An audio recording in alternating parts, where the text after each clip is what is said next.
प्रखंडों में चल रहे भाजपा भगाओ और देश बचाओ जैसे तमाम आंदोलनों में शरीक हो रहे महागठबंधन के लोगों को और मेरी आवाज़ जहां तक जा रही है उन तमाम लोगों को मैं अपने जन संगठन ऑल इंडिया स्टूडेंट फेडरेशन और अपनी पार्टी भारतीय कम्युनिस्ट पार्टी के तरफ से आप तमाम महागठबंधन के साथियों को क्रांतिकारी अभिनंदन और जय भीम लाल सलाम पेश करते हैं।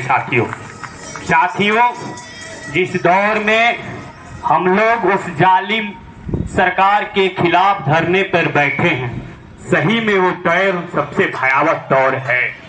इसका अंदाजा आप लगा सकते हैं। जिस तरह से भारत की सरकारें ने जिस तरह से इस देश के अंदर विपक्ष विहीन सरकार की जो मंशा पाल रखी है, उसका कारण ये है कि इस देश के अंदर उसका विपक्ष को विहीन करने के लिए सीबीआई और ईडी का सहारा ले रही है। साथियों, आप जानते हैं कि 2014 से और 2019 दूसरे टर्म भाजपा ने जिन जिन वादों को करके सत्ता में आई है, क्या उन वादों को पूरा किया है? और महागठबंधन ने ये संकल्प लिया है।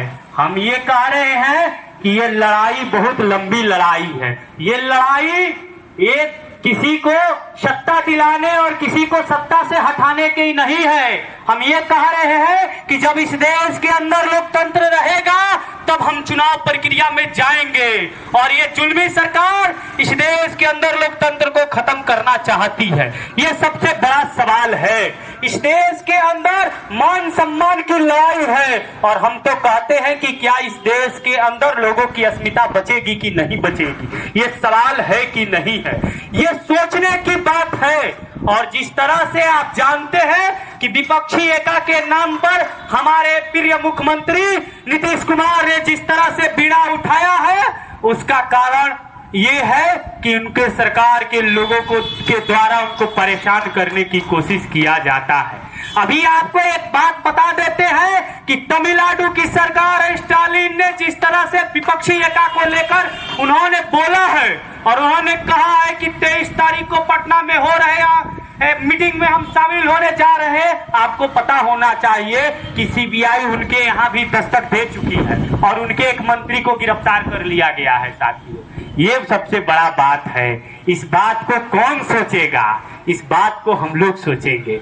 ये कह रहे हैं कि इस देश के अंदर जब संसद के नए उद्घाटन हो रहा था, उस समय इस देश के अंदर एक अलग दृश्य चलाया जा रहा था। संसद के अंदर जब उद्घाटन हो रहा था, प्रधानमंत्री जो सिंगल लेकर जा रहे थे, वो सिंगल किस चीज का प्रतीक है? हिंदू राष्ट्र का प्रतीक है। आप चोल वंश को पढ़े होंगे तो जानते होंगे। क्या इस देश के अंदर बाबा साहब का संविधान जब तक रहेगा तब तक हिंदू राष्ट्र होगा? और बीजेपी तो चाहती है कि इस देश के अंदर बाबा साहब के संविधान को खत्म किया जाए और उसका ही एक प्रयास किया जा रहा है। हम ये कह रहे हैं कि जिस दिन संसद का उद्घाटन हो रहा था, मीडिया किस चीजों से भरा हुआ था? प्रधानमंत्री को ये दिखाया जा रहा था कि सिंगल लेकर जा रहे। सिंगल लगा देने से अगर इस देश के नौजवानों को रोजगार मिल जाता है तो हम अपने घर में 5 गो सिंगल लगा लेंगे। अगर इस देश के अंदर बेरोजगारी जैसी समस्याएं खत्म हो जाए, रोजगार मिल जाए, किसानों के साथ आत्मसम्मान मिल जाएगा, तो हम सिंगल लगाने के लिए तैयार हैं। हम वही तैयार नहीं है। इस देश के अंदर राम मंदिर बनाने से अगर मजदूरों और किसानों और गरीबों की भलाई हो जाए तो मैं अपने घर में राम मंदिर बनवाने के लिए तैयार हूँ। क्या आप जानते हैं? और इसी पर 2024 का चुनाव लड़ना चाहती है। चुनाव इस देश के अंदर सत्ता का ध्रुवीकरण करके हिंदू मुसलमान जैसे नफरती बयान देकर इसके अंदर सत्ता को हथियाने की कोशिश किया जाता है। बिहार तो इसका ज्यादा जागता उदाहरण है। लालू प्रसाद यादव ने उस सांप्रदायिक शक्तियों के खिलाफ जो अपनी आवाज बुलंद की, उनके साथ क्या हुआ?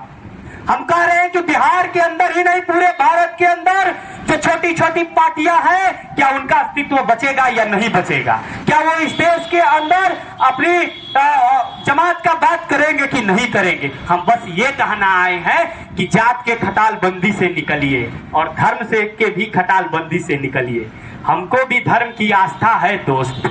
अगर आप हिंदू हैं आपको पूजा पाठ करने से कोई नहीं रोक रहा है। अगर कोई मुस्लिम है तो किसी को नमाज पढ़ने से कोई नहीं रोक रहा। ये धार्मिक मसला इस देश के अंदर व्यक्तिगत मसला है।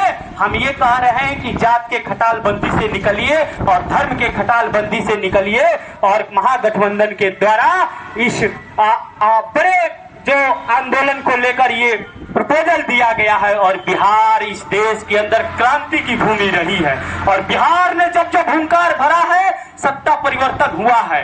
ये तानाशाही जब इस देश के अंदर हिटलर जब इस देश के अंदर तानाशाही इस देश के अंदर समाप्त हो गया तो मोदी जैसी हुकूमत क्या है आपको जानने की जरूरत है। हम ये कह रहे हैं कि इस देश के अंदर बेरोजगारी की समस्याएं हैं। हम आपको एक बात बता देना चाहते हैं स्पष्ट कि बिहार के अंदर या पूरे भारत के अंदर जिस तरह से धार्मिक ध्रुवीकरण कराया जा रहा है उस धार्मिक ध्रुवीकरण में कौन लोग शामिल है आप जानिए। उत्तर प्रदेश में जो राम राज का परिकल्पना किया जाता था और जिला जज के सामने एक आदमी आता है और एक लोगों को ठोक देता है और ठोकने के बाद जज के संरक्षण में जज भी चुप हो जाता है। वहां ठोकने वाले कौन लोग हैं ओबीसी समाज का एक लड़का है। हम कह रहे हैं कि किसको ये मुद्दा बनाया जा रहा है इस देश के अंदर धार्मिक ध्रुवीकरण में किसको डाला जा रहा है और किसको अशिक्षित बनाने की कोशिश किया जा रहा है। हम ये कह रहे हैं कि ये सवाल सबसे बड़ा सवाल है और ये सबसे बड़ी लंबी लड़ाई है और इस कुर्बानी को सारे लोगों ने किया है और हमारी पार्टी ने तो बढ़ चढ़ कर कहा है कि सांप्रदायिक शक्ति को लड़ने के लिए जो कुछ करना पड़ेगा हम पहली पंक्ति में खड़ा रहेंगे और हम लोगों ने तो दृढ़ संकल्प किया है। इसीलिए हम कहना चाहते हैं अब तमाम साथियों से कि हम लोग जब कहते हैं कि लोकतंत्र बचाने निकले हैं संविधान बचाने निकले हैं तो आपको उनके पैतरे को भी समझना पड़ेगा और यहाँ सारे दल के लोग हैं कांग्रेस सीपीआई सीपीएम माले आरजेडी जेडीयू सारे लोग हैं और आज एक गेम खेला गया है बिहार के अंदर। एक दूगो घटना आप देखे होंगे कल का टीवी मीडिया में उसको बहुत बड़ा प्रचारित करके दिखाया जा रहा ये सबसे बड़ा बात है। तो हम ये कहना चाहते हैं कि आप लोग इसी तरह रहे और इस देश के अंदर जब विपक्षी एकता बना है तो ये बिहार एक मिसाल कायम करेगा और बिहार ने इस देश के अंदर सबसे बड़ी लड़ाई लड़ी है। इन्हीं तमाम शब्दों के साथ हम तमाम लोगों को फिर से शुक्रिया अदा करना चाहते हैं कि आप लोग इस कार्यक्रम में